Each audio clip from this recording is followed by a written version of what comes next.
তো গতকাল যে সমস্ত ঘটনাগুলি হয়েছে ইতিমধ্যে আপনাদের পত্রপত্রিকা এবং চ্যানেল এগুলোতে উঠেছে।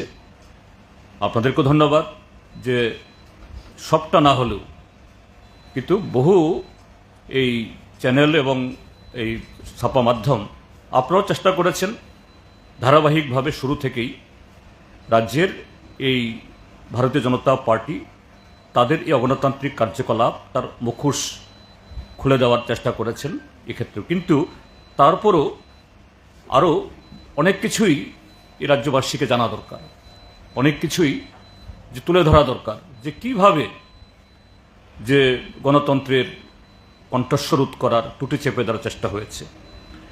আমি একটা একটা করে বলছি যে রাজনগর ব্লক, যেখানে আমাদের একজন প্রার্থী খুন হয়েছেন কমরেড বাদল শীল, সেখানে জেলা পরিষদের প্রার্থী ছিল পঞ্চায়েত সমিতি গ্রাম পঞ্চায়েত না থাকলেও আমাদের কাউন্টিং এজেন্টরা যাওয়ার চেষ্টা করেছেন বামফ্রন্টের এবং কংগ্রেসের। কিন্তু যে এত বড় ঘটনা হয়েছে, একটা খুন হয়েছে, গেল প্রার্থী, দুইটা স্তরে একজনও প্রার্থীটি দিল না। তারপরেও প্রশাসনের তরফ থেকে গতকাল এই গণনার দিনও যে বারবার বলা সত্ত্বেও কাউন্টিং এজেন্টদের তাদের নিরাপত্তা দিয়ে নিয়ে যাওয়ার ব্যবস্থা করেনি, যে বিডিও অফিসে যাওয়ার আরও বহু ইয়ের থেকেই এদেরকে তাড়িয়ে দেওয়া হয়েছে। তারপর কাকরাবন ব্লক, টেপানিয়া ব্লক, গোমতী মহকুমার এ জেলার উদয়পুর মহকুমার টেপানিয়া ব্লক জানেন, সেখানেও এই রাজনগরের মতো অবস্থা করা হয়েছে। বিরোধী দলের নেতা প্রার্থীরা আক্রান্ত হয়েছেন বারবার। পঞ্চায়েত স্তরে, পঞ্চায়েত সমিতির স্তরে কোনো প্রার্থী দেওয়া যায়নি। কিন্তু তারপরও গতকাল টেপানিয়া ব্লকে কাউন্টিং এজেন্টরা সকালবেলা গিয়ে ঢুকেছেন। কিন্তু যখন এই ফার্স্ট রাউন্ড বাক্স খুলতে শুরু করলো, দেখা যাচ্ছে সর্বত্র বিজেপির বিরুদ্ধে ভোট দিতে এই বিরুদ্ধে এই ফলাফল বেরিয়ে আসছে। তখন থেকে এরা রুদ্রমূর্তি দত্ত শুরু করলো এবং সেখানে পুলিশের সামনে অবজারভার এবং আরও পদস্থ সরকারি আধিকারিক তাদের সামনেই প্রায় গলা ধাক্কা দিয়ে এই কাউন্টিং হল থেকে সে বের করে দিয়েছে। ঠিক ওদিকের ইয়েতে কাকরাবন তো এক পর্যায়ে সেখানকার বিধায়ক জিতেন্দ্র মজুমদার,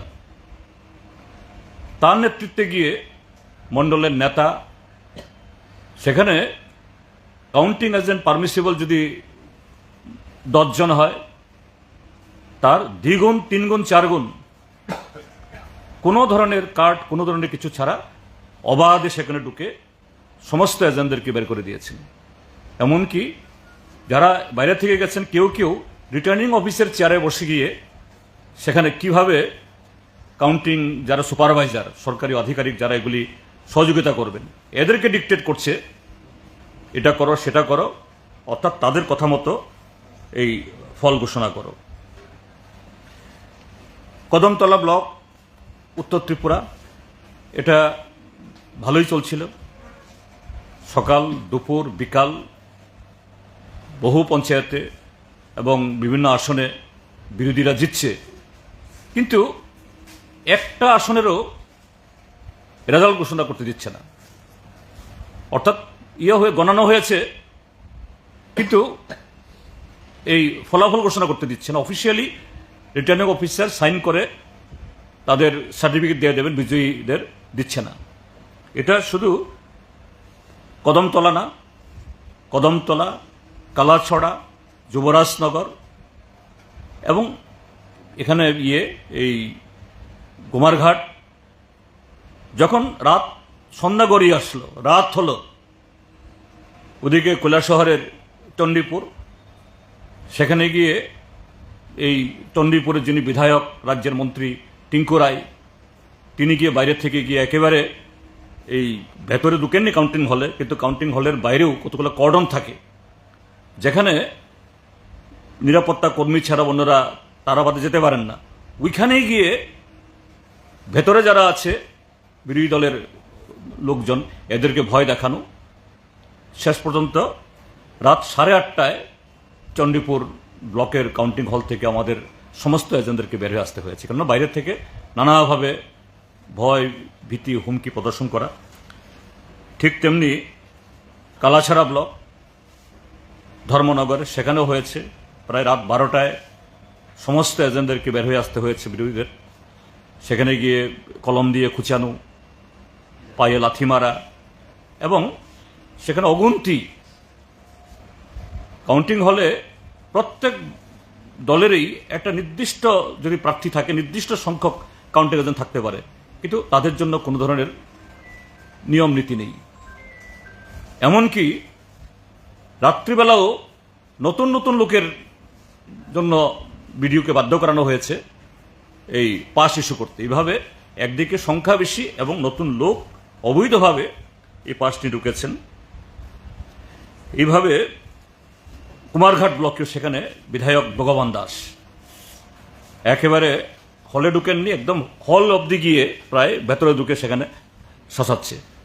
কাজে বাধ্য হই যখন প্রশাসনের তরফ থেকে আমাদের এই এজেন্টদেরকে তাদের সুরক্ষা দেওয়ার কোনো ব্যবস্থা নেই, এই অবস্থায় কেউ রাত 12টায়, কেউ রাত 1টায়, কেউ রাত 3টায়, কেউ রাত ভোর 4টা 5টা এভাবে বের করে দিয়ে এরপরে গিয়ে ভোর রাত্রে গিয়ে যে অন্যান্য রাজনৈতিক দলের এজেন্টদের অনুপস্থিতিতে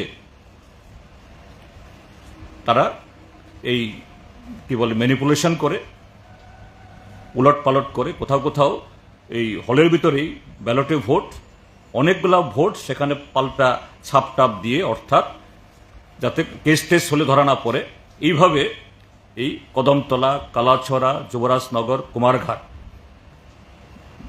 এবং এদিকে চণ্ডীপুর, এইসব জায়গায় বিরোধীরা যে সমস্ত পঞ্চায়েতে জিতছিল, এইসব পঞ্চায়েতে এরা দখল নিয়ে গেছে। তারপর সবচেয়ে জঘন্যতম ঘটনা গতকাল, সেটা হলো সিপাহীজলা জেলার কাঠালিয়া ব্লক। কাঠালিয়া ব্লকে প্রথম ঘটনা শুরু হয় বেজিমারা গ্রাম পঞ্চায়েত। এটা সিপিআইএম এবং কংগ্রেস দল মিলিজুলি করে দাঁড়িয়েছিল সবকটা আসন দিতে, বিজেপি একটাও পায় না, কিন্তু ফল ঘোষণা করতে দেয় না, স্থগিত। কোনো কোনো ক্ষেত্রেতে আবার রিকাউন্টিং করিয়েছে, কিন্তু রিকাউন্টিং করানোর পরও একই ফল। তারপরে ফল ঘোষণা করতে না দিয়ে আরম্ভ হলো আরেকটা, ভবানীপুর না কোন সবার জানি, সেখানেও দেখা গেল বিজেপি হারছে। এরপরেই পুরো এই গণনা কেন্দ্রের চেহারা বদলে যায়, যে না আর গণনা যাবে না। সেখানে এইভাবেই জবরদখল করে, তখন দিনের বেলা, রাত্রিবেলা না, এটা 12:30 একটার সময় গিয়ে ঢুকে যায় ভিতরে। বাইরে প্রাক্তন কেন্দ্রীয় উপমন্ত্রী প্রতিমা ভৌমিক, সেখানকার ছাপ্পা বিধায়ক বিন্দু দেবনাথ, এদের নেতৃত্বে দল বল এরা বাইরের থেকে ইন্ধন জুগিয়ে সেখানে এই ব্যারিকেড ভেঙে হলে ঢুকে এবং মারধর করে আমাদের যারা এজেন্ট ছিলেন তার একটা ভালো অংশকে বের করে দেয়, এবং বাইরে যারা আমাদের কিছু সমর্থক ছিলেন তাদের উপর এলোপাথারি আক্রমণ। এবং সে আক্রমণে শুধু আমাদের সমর্থক যারা সেখানে গেছিলেন তাদের উপরে আক্রমণটা হয়নি। আমাদের বিধায়ক শ্যামল চক্রবর্তী ছিলেন, তিনি অল্পেতে রক্ষা পেয়ে কোনোরকম অক্ষতভাবে বেঁচে এসছেন। একজন আমাদের কমরেড এই রাজীব পাল, তার মাথায় সেই ইয়ের মতো রাজনগরের যে ঘটনা ঘটেছে তার মতোই আঘাত করে মৃতভাবে ফেলে রেখে দিয়েছে। পুলিশ তাকে উদ্ধার করে প্রথম সেখানকার স্থানীয় হসপিটাল, তারপরে এই সোনাপুরানা মেলাঘর, রাত্রেবেলা এই জীবিত আনা হয়েছে, এখন মৃত্যুর সাথে পাঞ্জা করছে। এবং প্রত্যক্ষদর্শীদের রিপোর্ট হলো সেখানে শুধু বিরোধী দলের সমর্থক বা কর্মীরা যারা গেছেন তারাই শুধু মার খাননি, যে বিলুনিয়ার বাস যাচ্ছিল হঠাৎ করে সেখানে থেমে গিয়ে এদের উপরে এলোপাথারি মারধর, অর্থাৎ সেখানে যাকে পেয়েছে তাকেই এই বিজেপির গুন্ডা বাহিনী তাদের উপর অ্যাটাক করেছে। তো এই সমস্ত ঘটনাগুলি যখন ঘটছিল টাইম টু টাইম, সেই উত্তর ত্রিপুরাতে যখন এই ভোট গণনা সম্পন্ন হওয়ার পরও ঘোষণা করা হয় না, আমরা এখান থেকে ডিএম, তারপর রিটার্নিং অফিসে যিনি বিডিও, তাকে ধরার তো সুবিধা নাই, তাদেরকে আমরা বলি আপনারা হস্তক্ষেপ করুন। এখানে এই ইলেকশন কমিশনার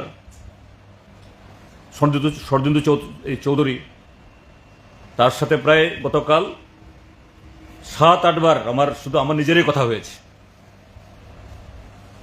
প্রত্যেকটা বার তিনি বলছেন, স্যার দেখছি স্যার, আমি ব্যবস্থা নিচ্ছি। ব্যবস্থা নিচ্ছেন, কিন্তু আপনি ঘটনার এগুলো কি আমি বললাম, তিনি একটা বারের জন্য বলেন না এরকম কোনো ঘটনা এরকম। অর্থাৎ এই যে ঘটনাগুলি ঘটছে বোঝা গেল তার সাথে আলোচনা করে তিনি টের পাচ্ছিলেন, কিন্তু পরিস্থিতির কোনো উন্নয়ন নেই, শুধু অবনতি। এখানে যখন কাঠালিয়াতে ঘটনা হয়, যখন পুরো এই কাউন্টিং হল দখল হয়ে গেছে, পুরো এলাকা সন্ত্রাসীদের দখলে চলে গেছে, ডিএমের সাথে কথা হয়েছে, আমাদের এসপির সাথে। আপনারা ডিএম সাহেব বললেন ঠিক আছে স্যার, আমি নিজে যাব এক্ষুনি, দেখা যাক।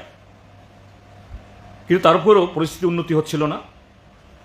তখন আমরা বাধ্য হয়ে নির্বাচন কমিশনকে গতকাল বিকালেই আমরা চিঠি লিখি যে এই কাঠালিয়া ব্লকের এই গণনা আপনি বন্ধ করুন এবং সমস্ত ব্যালটগুলি আপনি প্রিজার্ভ করুন।